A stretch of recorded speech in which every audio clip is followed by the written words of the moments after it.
Ahí, profesora, ya le mandé el link por privado en el campus.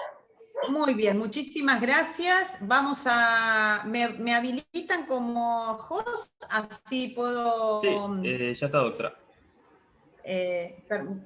Listo. Bueno, yo después comparto. Ahora comparte... me olvidé el nombre. Yo, ¿Qué Julieta. cosa? Ahí está, Julieta, perdóname. Dale. Dale. No me deja. ¿No te deja? No, me dice que el anfitrión. Ahora sí.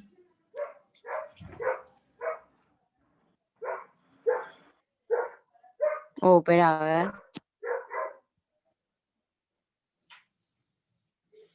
Tenés que tenerlo abierto el documento. Pones compartir pantalla, tocas el documento y volvés a poner... Ahí se ve. Ahí sí, perfecto, perfecto. Agrandale un poquitito. ¿Lo agrando? ¿Podés? Ahí. Ahí. Perfecto.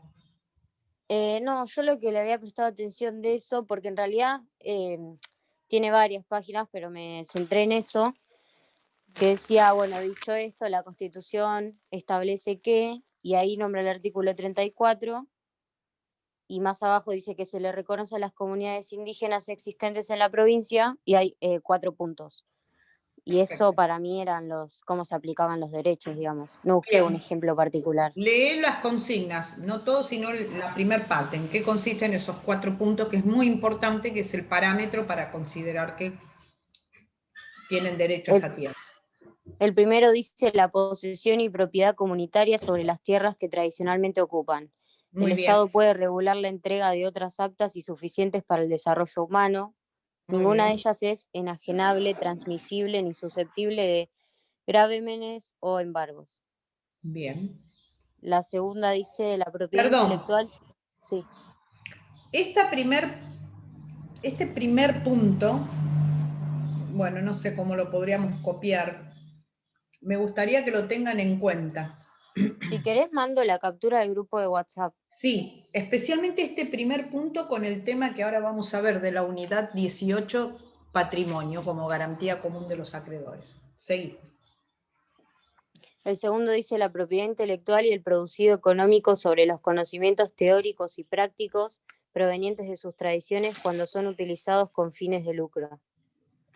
Muy bien. El tercero dice su personería jurídica y el cuarto dice conforme a la ley su participación en la gestión referida a los recursos naturales que se encuentran dentro de las tierras que ocupan y a los demás intereses que les afectan. Perfecto. Muy bien. Bueno, muchas gracias.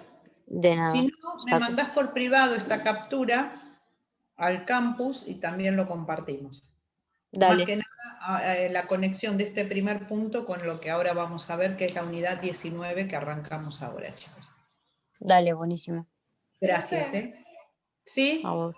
Quedó una duda respecto al primer párrafo. Cuando habla de libre de gravámenes y eso, por ejemplo, una comunidad indígena significa que por más que tenga una deuda o algo con el Estado, no se le pueden retirar sus tierras, ¿no? No se le puede ni siquiera embargar, que es lo que vamos a ver ahora, justamente. Es un patrimonio intangible. Pero en el caso, por ejemplo, que los pueblos aborígenes tengan conocimiento de este factor y hagan algo, por decirlo como para que los embarguen, pero teniendo en cuenta que, por ejemplo, no los pueden embargar y abusen de su derecho, ¿no entraría la parte de abuso de derecho y no se le tendría que respetar este artículo, si se comprobara? En caso que eso ocurriera, quien alega la embargabilidad o la mala fe en esos actos, tendría que demostrarlo, tendría la carga de la prueba, por supuesto. Siempre el equilibrio. Muy bien. Bueno, ¿pueden ver este Power que compartí? Sí, profe, se ve. Muy bien. Bueno, avanzamos ahora entonces con el tema del patrimonio como garantía común de los acreedores. Fijen, o si tienen el programa a mano, seguimos con la unidad 19, vamos a arrancar y mañana continúan con,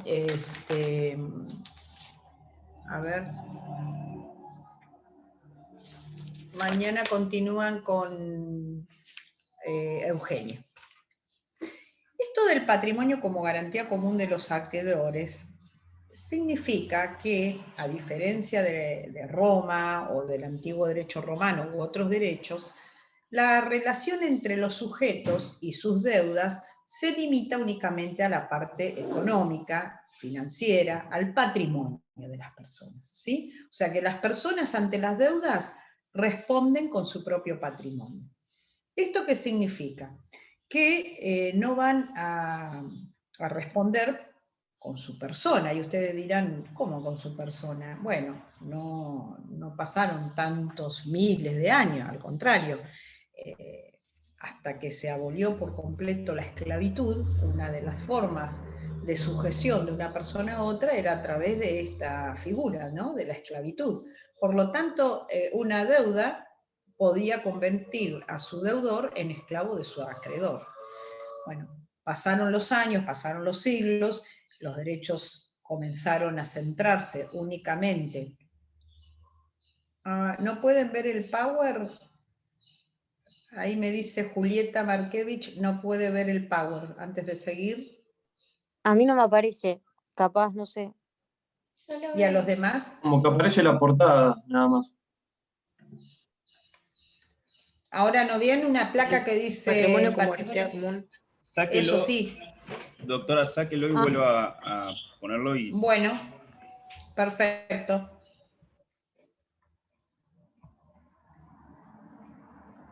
Sí, ahora Vamos a sí, volver. se ve bien. Vamos ahora a sí. volver a compartir ahora.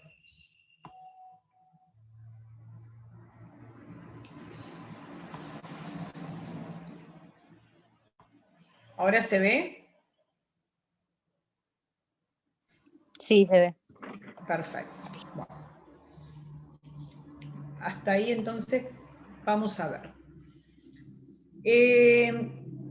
¿Qué posibilidades tienen los deudores de defenderse de las pretensiones del acreedor que quiera percibir del patrimonio de su deudor la extinción de la deuda que tenga a su favor? ¿Qué significan las defensas? ¿Cuáles serían los límites que tendría el acreedor aún sobre el patrimonio del deudor? ¿Sí? Estas causales de excepciones del patrimonio del deudor para responder al crédito que le debe al acreedor tienen fundamento, por supuesto, legal, ¿no? Cualquier situación o cualquier circunstancia puede significar una excepción a la garantía común de los acreedores. Entonces, aun cuando provengan de hechos del deudor posteriores a la demanda, siempre que no sean en fraude de los derechos del acreedor. Es decir, va a haber protección aparte del patrimonio de ese deudor, pero por supuesto que esa defensa no puede constituir un fraude para los acreedores. Ahora vamos a ver cuáles son esas situaciones excepcionales. Entonces, por ejemplo, el acreedor puede exigir la venta judicial de todos los bienes del deudor, pero una de las primeras limitaciones, si quieren pónganlo en esta placa, es de tipo cuantitativa. ¿Puede embargar a lo loco o puede ejecutar a lo loco? No, el límite va a ser la cuantía de su propio crédito. Entonces ese es un límite cuantitativo. Ahora vamos a ver otros tipos de límites de origen legal, como por ejemplo aquellos derechos y acciones que por la naturaleza o disposición de la ley solo pueden ser ejercidos por su titular. Por ejemplo, un crédito alimentario. ¿Sí? Pongan ahí si quieren como ejemplo, después los analizamos. Después, los derechos y acciones sustraídos de la garantía común de los acreedores. ¿Sí?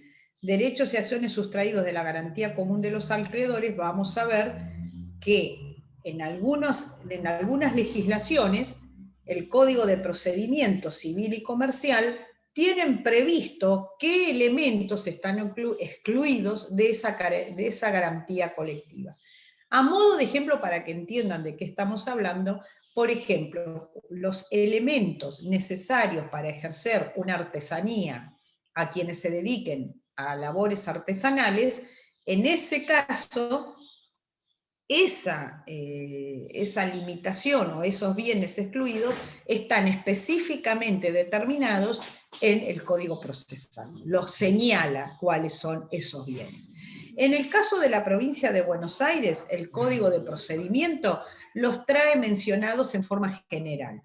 Pero en el caso de la provincia de Córdoba, los tiene limitados, ¿sí? Más exhaustivamente, es decir, los tiene individualizados esos elementos. Y, por último, las meras facultades. Por ejemplo, el ejercicio del derecho de determinación de la identidad.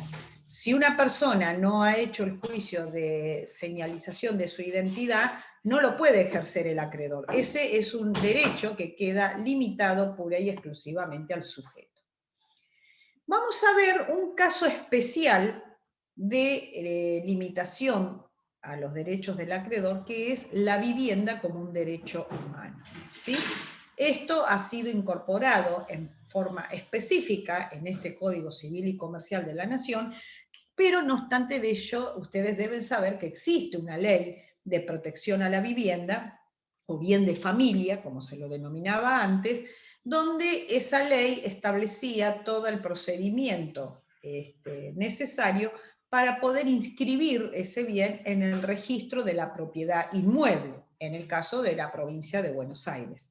Esa inscripción implica que a partir de la señalización de ese bien como bien de familia, no se podía avanzar sobre ese inmueble.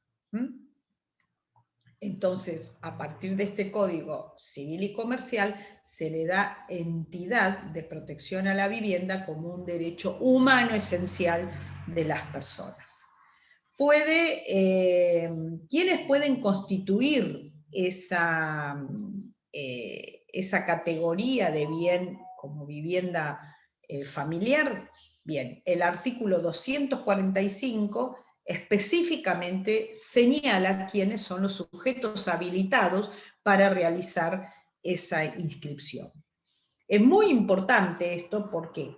Porque en la ley de bien de familia anterior a este código eran más limitados los sujetos que podían solicitar esta inscripción. En cambio, este artículo 245 del código lo que hace es ampliar la legitimidad a quienes pueden solicitar esa inscripción. Y se aumenta a todos los condóminos, aunque no sean parientes ni cónyuges del titular dominial, siempre que al menos uno de los beneficiarios habite el inmueble. ¿Queda claro esto entonces? La legislación actual, vuelvo a insistir, amplió notablemente los legitimados para poder ejercer el derecho de inscripción como bien. Profesora, en el anterior, ¿por qué dice cuando no tenga familia y en el caso que la tuviese? ¿A dónde dice?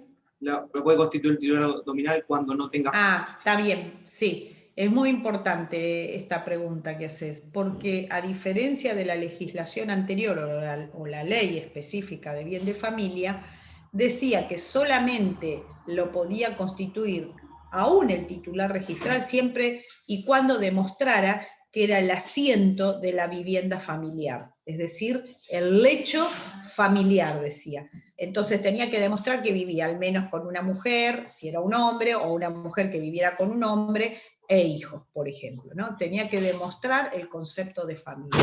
Esto ahora ha sido modificado y aún siendo un sujeto individual, puede inscribirlo como vivienda personal. ¿Se entendió la diferencia? Perfecto, o sea que no es necesario tener familia. No, ya eso se eliminó. Puede estar como bien de familia, pero no es necesario tener una familia. Exactamente. Bien, otra diferencia, ¿sí? Tengo una duda, o sea, esta registración, digamos, del inmueble es específicamente para la protección de la misma en caso de tener una deuda con un acreedor, solamente para ese caso. Exactamente, para todos los acreedores, ¿no? No solo con respecto No, a sí. Igual hay Gracias. excepciones, porque como siempre tenemos derechos y excepciones. Bien, perfecto. Sigamos.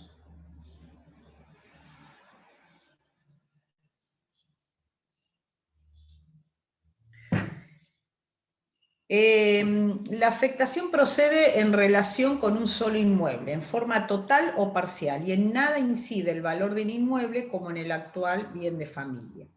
¿Por qué? Porque así como antes el sujeto que lo fuera a inscribir tenía que demostrar que convivía con un grupo familiar, también había una limitación cuantitativa en cuanto al valor del inmueble. Es decir, un castillo no se podía inscribir como bien de familia, ¿sí? Sino que tenía que ser aquel que resultara suficiente para la habitación normal de ese grupo familiar. Hoy, la afectación puede darse en forma total o parcial, y en nada incide el valor del inmueble, ¿sí? Es decir, antes, como dice ahí, no debía exceder las necesidades de sustento y familia. Hoy puede, quédense con este concepto, se puede inscribir un castillo. ¿Qué ocurre con la vivienda rural? Bueno, esto llama, o sea, es atendible en el sentido que, por supuesto, que si la casa que se va a inscribir como vivienda está asentada en un predio de 5.000 hectáreas, ¿sí? Es lógico que no quedan las 5.000 hectáreas afectadas al bien de familia, porque sería una burla para los acreedores. Entonces, en estos casos, ¿cómo se delimita? Se establece la casa donde esté ubicada más la unidad económica. Esto nosotros ya lo vimos la clase pasada, el concepto de unidad económica. Unidad económica es aquella cantidad de hectáreas necesarias para el sustento familiar. Si en la provincia de Buenos Aires fuera una tierra, fuera en una zona agrícola intensiva, quizás con 5 hectáreas y la casa es suficiente para determinar la vivienda familiar. Si fuera en el sur de la Argentina, donde para que tenga una productividad que permita el sustento de una familia se necesitan 2.000 hectáreas, bueno, ahí entonces va a ser la casa más 2.000 hectáreas. Las reglamentaciones locales son las que van a determinar el concepto o la extensión de la unidad económica, y eso es lo que va a poder estar afectado como... Hay una pregunta, profesora. En el caso sí. de que la unidad económica sea una cantidad de hectáreas, pero tenga el deudor utilice esas hectáreas como su fuente de trabajo, ¿se vería afectado? Solamente las hectáreas necesarias para ese desarrollo que permita vivir como sustenta a ese grupo o a esa persona. Nada más. Si es necesaria 5 hectáreas y esta persona explota 30 hectáreas, las 25 restantes quedan como garantía común de los acreedores. Perfecto. Solamente se limita a esas 5 hectáreas, ¿sí? Muy bien. Es decir que, por ejemplo, le dan, como dijo usted, 5 hectáreas, ¿no? Y la persona cuenta con 30. ¿Pueden proponer un trato común entre el acreedor y la persona para que, por ejemplo, trabaje las 30 hectáreas y le devuelva la plata muchísimo más rápido? O sea, rendir frutos, trabajar las tierras y pagarla. ¿No existe esa posibilidad? Sí, porque en realidad el límite de la vivienda, las partes pueden convenir lo que a ellos les parezcan, en eso tienen total libertad. Lo que esta norma quiere proteger es la vivienda como un derecho humano, es decir, limitar el ejercicio de los derechos de los acreedores a esa institución de vivienda, ¿sí? No pueden tomarla como parte de cobro de sus créditos. Nada más que eso. Ahora, lo que hagan respecto a las negociaciones con el resto de los bienes, inclusive la extensión de tierra, no hay ningún problema. Eso tienen total libertad de acuerdo. Es tan importante esta figura de protección de la vivienda que se requiere la inscripción en el registro de la propiedad inmueble conforme a las reglas locales, ¿sí? Y dice, rige la prioridad temporal prevista en la Ley Nacional de Registro Inmobiliario. ¿Qué es esto de la prioridad temporal? Que si el bien no estuvo inscrito, los créditos se van a poder cobrar igual. Solamente van a tener un efecto erga omnes. ¿Qué significa erga omnes? Que van a poder tener ese efecto de publicidad y limitación a los acreedores una vez que esté inscrito. ¿Cómo se va a inscribir? Bueno, cada registro tendrá su modalidad. Nosotros, al vivir en Mar del Plata, pertenecemos al registro de la propiedad inmueble de la provincia de Buenos Aires. Por lo tanto, nos vamos a regir por las normas determinadas en nuestro registro provincial. Bien. Entonces, ¿qué marca esa inscripción? Bueno, el principio es que esta vivienda afectada no es susceptible de ejecución posteriores a su inscripción. Es decir, si yo generé una deuda, vamos a suponer choco, y me inician un juicio de daños y perjuicios. Si yo ya tenía inscripto mi vivienda como bien de vivienda, justamente como derecho humano, y en el registro de la propiedad, ese crédito que tenga quien me reclama no va a poder ir contra este bien. Pero el punto esencial es la inscripción en el registro. Sin inscripción no hay límite, ¿sí? Hasta ahí lo comprenden bien, porque ahora la vamos a complejizar un poquito más.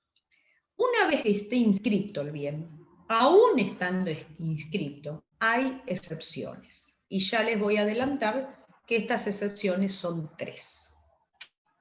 Esta fue una de las preguntas que yo desaprobé una vez, un final de obligaciones, porque esto lo vuelven a ver en obligaciones. Me preguntaron, ¿cuáles son las excepciones a la excepción del bien de familia en ese momento, como excepción al patrimonio común como garantía común de los acreedores? Excepción a la excepción. Excepción del bien de familia. El bien de familia es una excepción para la garantía común de los acreedores, que a su vez, una vez inscrito, tiene 3 excepciones. Bueno, vamos a ver primero las 3 excepciones que no vienen en esta placa. Anoten si quieren. Una es las mejoras en la casa necesarias, es decir, los créditos del plomero, el electricista, el albañil, el pintor. Esos créditos, aún estando inscritos como vivienda, no van a tener una limitación, van a poder ir contra la casa.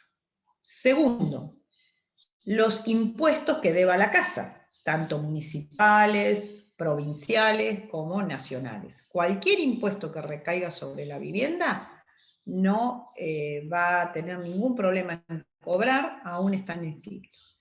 Y tercero, obviamente, los créditos anteriores al momento de la inscripción, ¿sí? Así sea un crédito que se haya configurado un día antes de inscribir, ese crédito no respeta la inscripción, puede seguir adelante. Entonces, anotaron las 3 excepciones, A, B y C. Mejoras, entre paréntesis pongan el plomero, impuestos y créditos anteriores a la inscripción. Bien, ¿a qué le llamamos subrogación real? Esto también es un punto que lo agregó este código y que es muy importante, que es la posibilidad de incorporar el bien que se adquiera con la venta de aquella vivienda que estaba inscrita como vivienda o como bien de familia. Cuando se vende y se adquiere otro bien en su reemplazo, se puede hacer extensiva esa afectación al nuevo bien. Tengo un departamento que lo tengo inscrito como vivienda, vendo el departamento y me compro una casa. Un poquito más grande, más cómoda. Bueno, yo pude hacer extensiva esa protección del departamento a la casa. ¿Cuál es la limitación? Bueno, tengo que demostrar que corresponde, ¿sí?, a este nuevo bien el reemplazo del antiguo bien. Entonces voy a tener que demostrar que con el dinero que cobre con una, compré la otra. Bien. Tengo dos preguntas. Sí. En el caso de la transmisión de la vivienda afectada, ¿esto no sería complicado en el sentido de, por ejemplo, cuando se pone vivienda afectada y vos tenés una deuda, por lo general te embargan esa vivienda para que no la puedas vender, pero vos podés seguir viviendo ahí porque es una vivienda afectada, es una vivienda tipo como protegida? ¿No es así? No te la pueden embargar. Si con te la esto ya- embargaron, si te la embargaron es porque no estaba inscrito. ¿Mm? Bien. Y Bien. la otra pregunta era en qué artículo están las excepciones, tipo lo de mejora, impuestos. Todo a partir del 245. Gracias. Bien. En el caso de que haya un matrimonio, ¿no?, celebrado oficialmente, ¿qué ocurre si esa vivienda tuviera deudas con posterioridad a la celebración de ese matrimonio? Vamos a suponer que uno de los cónyuges tenía su casa constituida como vivienda. Se casa con posterioridad y adquiere una deuda con su pareja. ¿En qué casos esa deuda que adquiere en carácter de cónyuge podría afectar la vivienda? Solamente cuando contó con el asentimiento del otro. Se casa Lucas con Juana, y Lucas lo tenía constituido como vivienda a su casa particular. Ambos, una vez que han contraído matrimonio, contraen una deuda. Y esa deuda la tomó Juana, pero con asentimiento. Estas palabras vayan incorporándolas porque son muy importantes.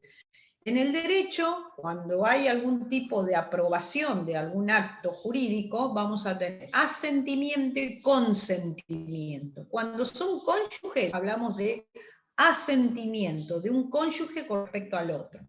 ¿Qué es el asentimiento? Es la aprobación de esa deuda, en este caso.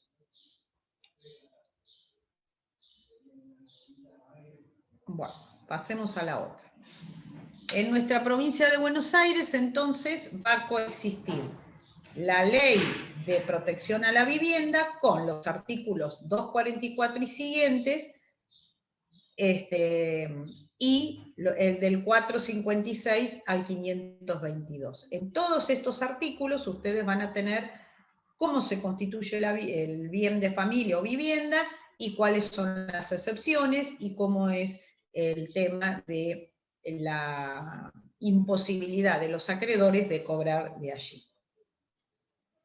A ver, se cortó. Bien. Bueno, terminamos justito con la presentación. Ahora, creo que este Power ya está subido, ahora me fijo en el campus. ¿No está subido? Perfecto, ahora lo subo. Ya corto con ustedes y lo subo. Bueno, chicos, nos vemos el martes. Gracias por todo. Nos vemos. Adiós. Que tengan Adiós. una bella semana. Gracias, gracias.